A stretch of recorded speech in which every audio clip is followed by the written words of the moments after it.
Welcome into the Landry Football Podcast Network. This is Scout's Eye on Pro Football, breaking down week 8 that was in the NFL. We're going to get you through that. A reminder, though, we'll have a special trade deadline edition as the trade deadline is Tuesday, November 1st, 4 p.m. Eastern Time.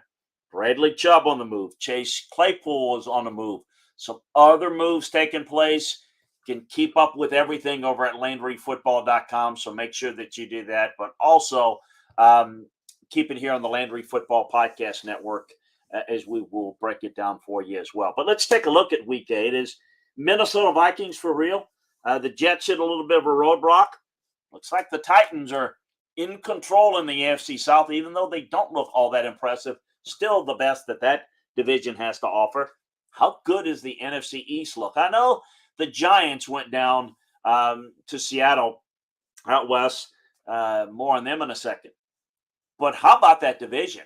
You got the Eagles and the Cowboys, very hot, look very good in the NFC overall. Then you've got the Washington Commanders at 500. And, yeah, the Giants lost, but still in pretty good shape in playoff contention. And speaking of the Giants lost, look what they lost to. They lost to Seattle.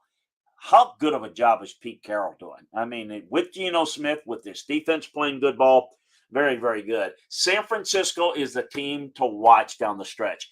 They've got to get their defense healthy. And if they can, Christian McCaffrey is going to make a huge difference.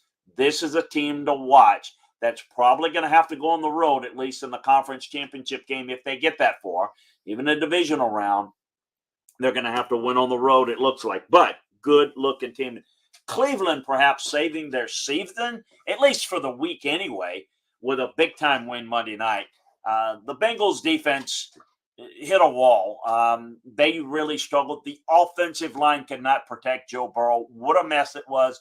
Amari Cooper had a great game. It's the best game of the year thus far for the Browns. Folks, I'm not going to make a case for the Browns to get in the mix, but I will say this, that they at least give themselves some hope.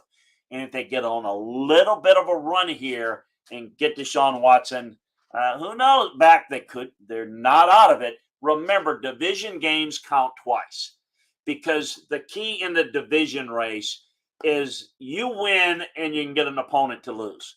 Well, if you're playing a divisional opponent, that's one way to A, get a win, and B, give that opponent a loss. Sometimes you get on a string and you win 3 in a row, and the chief rival in your division wins 3 in a row, and you make up no ground.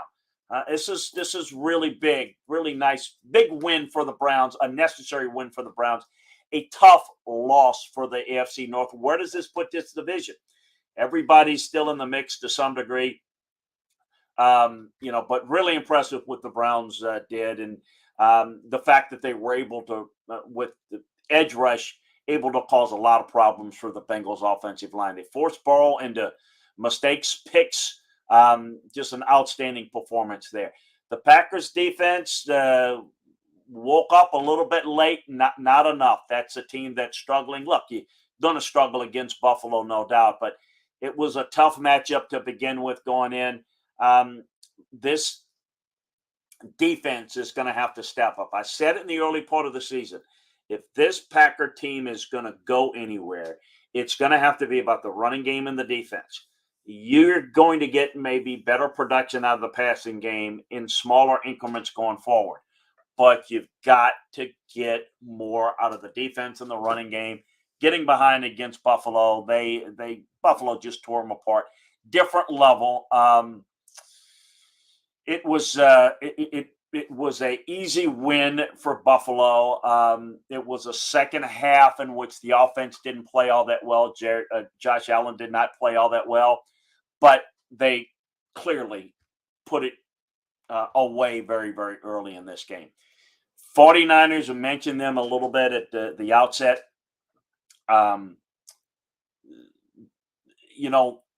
Christian McCaffrey is going to make a difference in this division. It's likely going to turn the division in a different direction. Thought the Niners, played well using McCaffrey. The creativity of which Kyle Shanahan can use him is going to be immense down the stretch. It's going to help Garoppolo. You've got Kittle, you got Ayuk, you get Debo Samuel back healthy. Man, you've got something really going. Now they need to get those guys healthy, and in particular, they need all hands on deck as much as possible on defense. But they've got, to me, the best looking team when fully healthy in that division, and the team that's maybe most capable of, at least record wise, winning on the road in the playoffs and causing some noise. The Rams need a lot of help. They've lost 8 straight to the 49ers in the regular season. Of course, they won it in the playoffs last year. McCaffrey was a big factor. Cam Akers wants to be traded. We'll keep you up to date on the trade deadline show as well on LandryFootball.com. What are they able to do to get healthy enough to at least stay in a race for a while? It's going to be interesting. It's going to be very difficult. The Giants, their offensive line was not able to get it done against a Seahawks team that's playing very, very well. Richie James' 2 punt return fumbles prevented the Giants from hanging around in the game and winning it late. The Seahawks, it continue to play well, continue to play, I think, above their talent level. The Giants now are 6-2. They relied on Darius Slayton in this game. You had Tyler Lockett's miscue near the goal line that basically gave the Giants a little bit of hope. But you could see the Big Blues down 2 offensive linemen, Ben Bredesen at left guard and right tackle Evan Neal, and it showed in this game. Big difference, I think, in this one. Over in Seattle, Geno Smith, maybe comeback player of the year. It was a long time ago. I think it was 20 years ago Tommy Maddox did it. I think this puts him in play. How about that? With Russell Wilson struggling and Geno Smith at least in the conversation for comeback player of the year, whether he wins it or not is immaterial at this point. What a performance he is getting done for Seattle, and what Pete Carroll and them have done. Lockett has never been a Pro Bowl receiver, but he's really playing well. He's a big piece of the offensive success as it relates to the passing game. The Steelers secondary really struggled against Jalen Hurts. Got Minkah Fitzpatrick and then just a bunch of cast-off type guys. No first or second round picks or a big-time player at corner. It was a big-time problem, and it showed. They really, really struggled. Now, the Eagles, A.J. Brown, has been outstanding, and I think he's taken that offense to a different level, and it's really difficult to defend him, as we just referred to, and the fact that the Steelers could not do anything against him. Really good performance. Listen, I think it's early to be talking about, well, can they make a run, be unbeaten? There's a reason why nobody does that, but I think they're in really good shape and in good position to get home field advantage if this continues. The Patriots, Bill Belichick finally passes George Halas. Congrats to Bill. Good friend, worked for him, and still have done a lot of work for him over the years, and just he's doing a really good job with this team. It's been a little inconsistent, no doubt offensively, but defensively they stepped up. Boy, does Bill, you don't know this, Bill does not like the Jets at all. They continue to beat them time and time again. It's a 13-game win streak. A lot of that's over some bad Jets teams, but this is not a bad one. Zach Wilson really struggled. They're 5-3. Defense sacked Mac Jones 6 times, and you held the Patriots to 1 touchdown. But Zach Wilson really struggled turning the football over. That was the biggest difference in the game. Can't have the mistakes. That is what has taken the Jets the opposite direction in their success. Protecting the football, playing smart football. The mistakes come out. You lose. The Jets have got the Bills next week. It's starting to you get back to reality. Likely going to be 5-4. It's not the end of the world. You can go from this point on, but you wonder if the mentality and the confidence level will falter a little bit if they're if they lose to the Bills again this week, which I expect them to do. DJ Moore made a big time mistake. Big time play at the end. I don't want to hear about, it was technically not on the field. Dumb move. Keep your damn helmet on. Okay, it is easy to keep your helmet on. whether you're on the field, off the field, don't do anything that could cost you. It cost them. No, it's not, oh, yeah, I'm off the field. I can take it on here. No, he knew he screwed up. You don't put yourself in that situation. A game they probably could have won, probably would have won, but they lost it. And yet he made the play that put him in a position to tie it. A lot of credit to the Falcons to, they're giving up a lead, but come back showing the mental toughness to get it done. Again, I think this is a team that's also overachieved a great deal in this game. Talked about the Commanders and the job that they're doing. How impressive as we've seen Taylor Heineke playing. Terry McLaurin, we know how good he is. Of course, he's playing in his hometown of Indianapolis. Big time effort. Finished off a 2-score comeback in the final 5 minutes. That was the difference. McLaurin torched this Colts defense, and the Colts are in major trouble. And for a guy that I thought had done a really good job and has been a really good head coach, I'm beginning to worry a lot about the future of Frank Reich. This roster's got some holes in it, but they're not coming together and they're not playing well. We know they got quarterback problems in a big way, but it is a big-time issue here.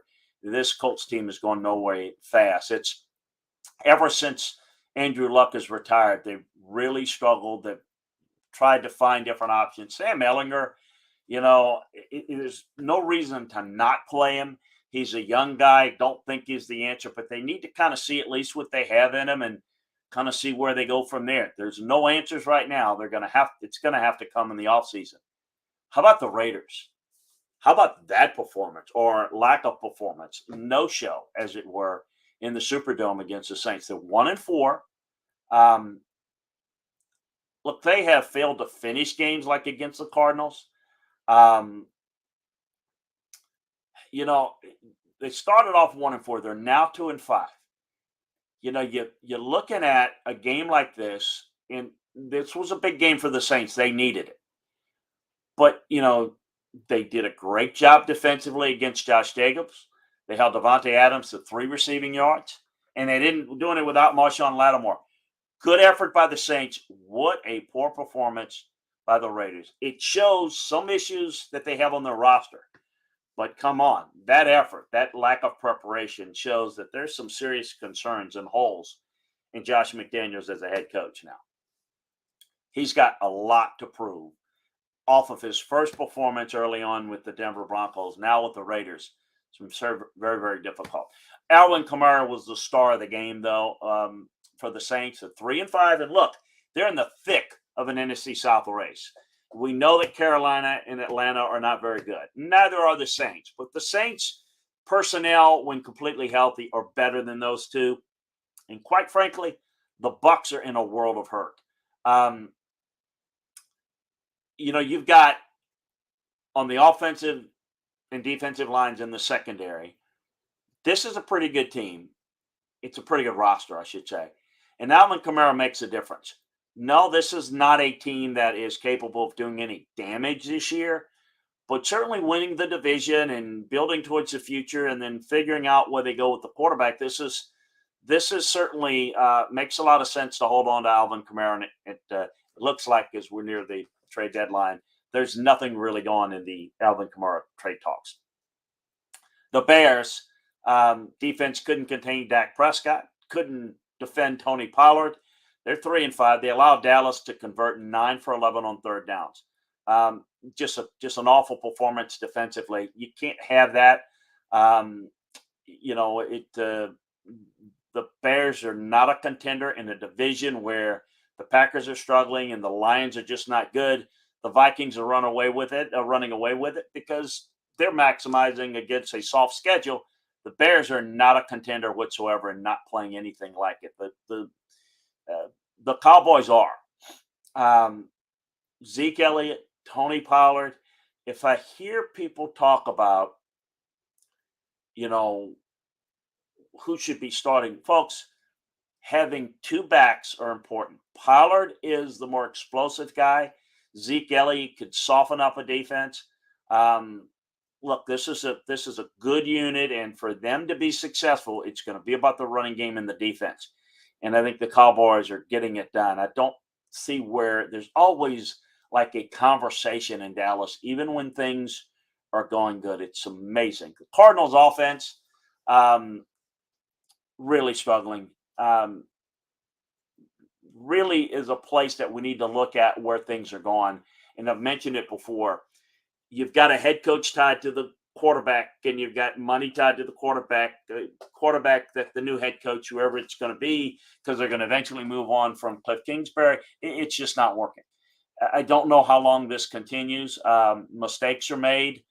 You got special teams mistakes that are costly. Look, this is just not a team that looked deficient against Minnesota. It just looked like a bad team. Minnesota playing a little bit cleaner. Look, the Vikings are 6-1. Kirk Cousins hasn't played all that well. Patrick Peterson played very well in the secondary, and we're seeing signs of a defense that can be really good. I like the defensive personnel. I like the receivers. I like the ability to run the football. This is a Vikings team that on paper looks better, and they are in a position as we speak. They are trying to complete a deal for TJ Hawkinson in the division with the Lions, and if they're able to get him, then that is going to take them to a different level. And if they're able to do that, this team, I think, has better football in them. On film, they don't look like a 6-1 team, but they're taking care of business, and they're going to have the record. It looks like they're going to win the division. And if they could just begin to play better and improve, they'll be in pretty good shape. In terms of the AFC South, Ryan Tannehill's lack of ability forced to put Malik Willis in the game. It was certainly a problem. Henry took over the game, as you would expect him to do, controlled this game at the line of scrimmage. When I'm watching this this Tennessee Titans team, I see a team that, outside of a really good running game, do not have enough in the passing game. Too young at quarterback with Willis, not good enough with Tannehill, and no receiver weapons. A little bit surprising when I look at what A.J. Brown has done. That's the type of guy that they're missing from this offense, and they've got some injuries. They don't really have any answers, and this is going to be a division-winning team that's just going to go nowhere, exit first round, I would think. The Texans, another team that we can begin to think about the offseason and the draft. Look, they played a loaded front against Henry and couldn't do anything. It's just they're 1-5-1, and it's just going to be likely the first pick in the draft. The Dolphins, Tyreek Hill, and this passing attack keep Tua upright, and this team can be very explosive. Maybe not as consistently as good as certainly the Chiefs or the Bills, but a really good team that can make a lot of plays. Love their receiver weapons. Just outstanding. Big plays after big plays after big plays. The Lions defense continues to play very poor football. In this game, you could expect it. They fired their secondary coach, but they just don't have enough personnel, and I don't think they do a really good job keeping plays in front of them. I don't think they're fundamentally very good. The defense, just this Lions team, can only compete when they can score a bunch of points and try to outscore you here. The Broncos obviously find a way to get at least something done, at least quieting the noise a little bit. Getting it done against the Jags was pivotal, because this Jag team has really struggled lately to try to find a way to win games. This still looks like a Bronco team that's going to have a hard time moving the football and scoring points on offense. For Jacksonville, too many mistakes. Trevor Lawrence making a lot of mistakes. ATN played very well for him. But this Jacksonville team looked like maybe they can at least compete in this weak AFC South, not doing the little things well. They're 2-6, too many mistakes. Trevor's playing poorly. Got to protect the football. Got to run the football better. And defensively, they've got to play cleaner football, clean things up to keep themselves in more games. Lamar Jackson on the other side for the Ravens. without Rashad Bateman and Mark Andrews for most of the Thursday night game. Lamar Jackson did a good job getting that done. Nice performance there. The Bucks continue to reel, and this is.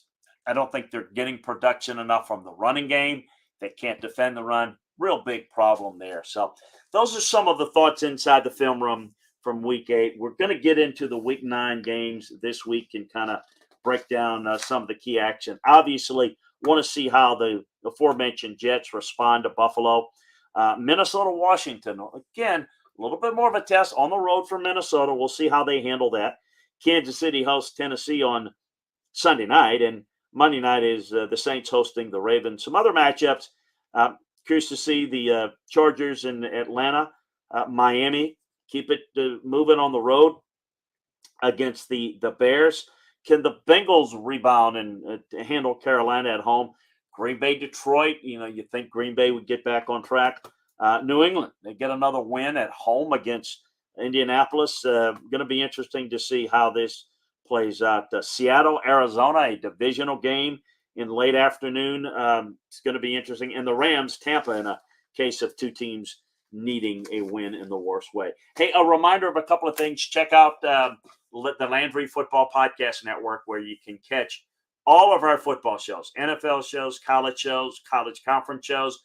We got it all for you. We're going to get you an update, a trade deadline update for you show that we're going to get just as the trade deadline commences. So stay tuned for that with all the latest.